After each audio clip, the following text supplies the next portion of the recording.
Passons à l'exercice 7.1. Deux enfants sont assis sur un manège.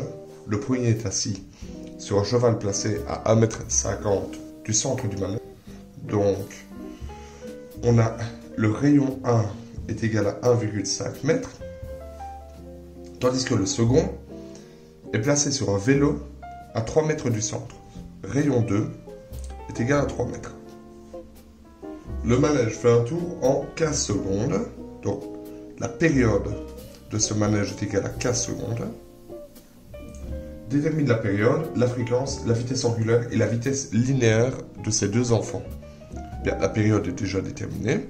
T1 est égal à T2 est égal à 15 secondes. Du coup, la fréquence est relativement facile et c'est la même pour les deux. C'est fréquence 1 est égal à fréquence 2 est égal à 1 sur 15. Est égal à 1 quinzième de Hertz, puisque la fréquence est égale à 1 sur la période. Maintenant, la vitesse angulaire, oméga 1 est égal à oméga 2 est égal à 2pi sur t égale 2pi fois f.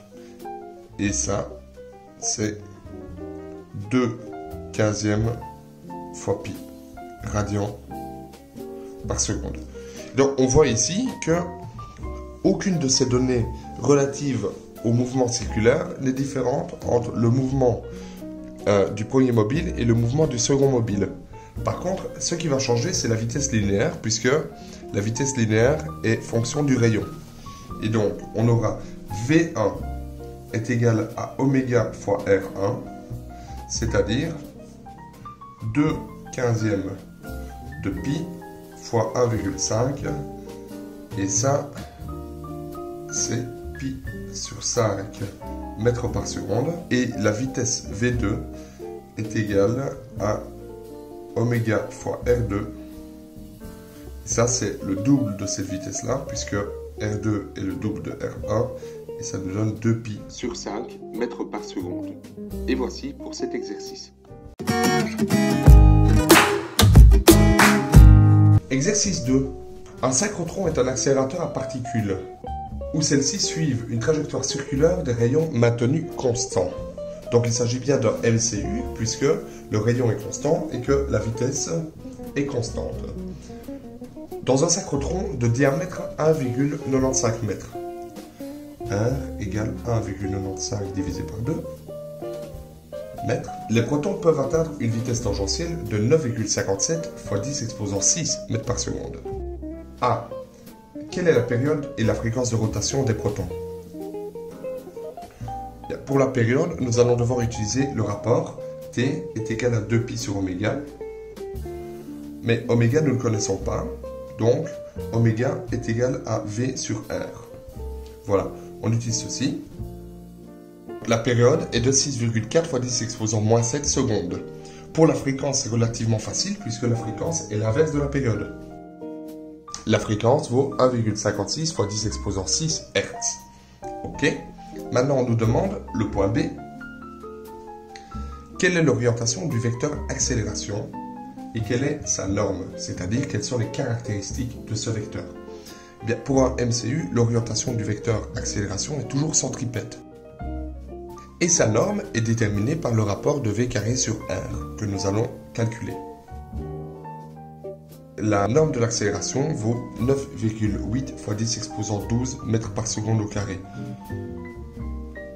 Ce qui est vraiment énorme, bien sûr. Passons à l'exercice suivant. Exercice 3. Une machine à laver dont le tambour a un diamètre de 50 cm, R égale 0,25 m, possède plusieurs vitesses d'essorage, que l'on nomme comme cela, bien que ce soit 800 tours par minute et 1000 tours par minute. A. À partir de ces informations de vitesse d'essorage données, calcule la correspondante en système international. Quel serait le nom scientifique le plus approprié pour cette quantité physique? Eh bien, en fait, il s'agit d'une quantité de un temps exposant moins 1, c'est-à-dire un nombre de tours par minute, et les temps moins 1, en fait, ce sont des fréquences. Donc, en fait, il s'agit de la fréquence exprimée en RPM, que nous allons maintenant exprimer en Hertz. Et pour passer d'une fréquence en répétitions par minute à une fréquence en Hz, on doit diviser par 60. C'est-à-dire on fait une règle de 3. Voici. Et maintenant, on nous demande de déterminer les vitesses linéaires ou tangentielles d'un point sur le tambour dans les deux cas.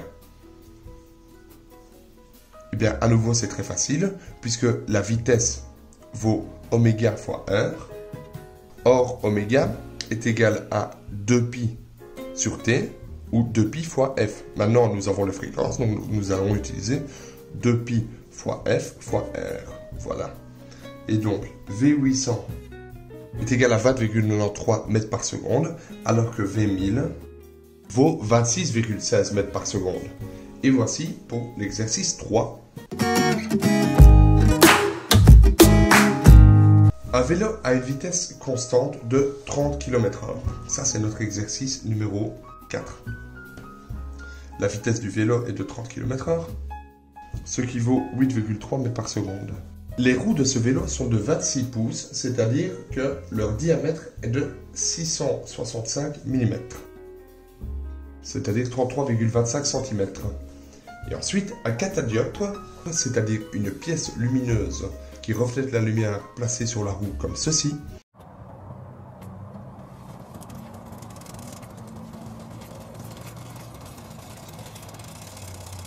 Safety first. est placé à une distance de 20 cm du centre de la roue. Alors, on nous demande quelle est la période, la fréquence et la vitesse angulaire du catadioptre. Eh bien, cette question, il faut un peu réfléchir, puisque la fréquence, la vitesse angulaire et la période de ce catadioptre vont être le même que celle de la roue. Cependant, nous, ce qu'on nous donne, c'est la vitesse tangentielle du vélo. Donc, ce qu'on va devoir calculer, c'est bien la période, la vitesse angulaire et la fréquence de la roue elle-même, sans se soucier du fait que le catadioptre est dessus, et en utilisant le rayon de la roue. La vitesse angulaire est de 25 radians par seconde. Une fois qu'on a la vitesse angulaire, on peut trouver grâce à ce rapport la période, qui vaut 0,25 secondes, et de là, on trouve la fréquence, qui est l'inverse de la période, c'est-à-dire 4 Hz. Voilà, on a tout pour ceci.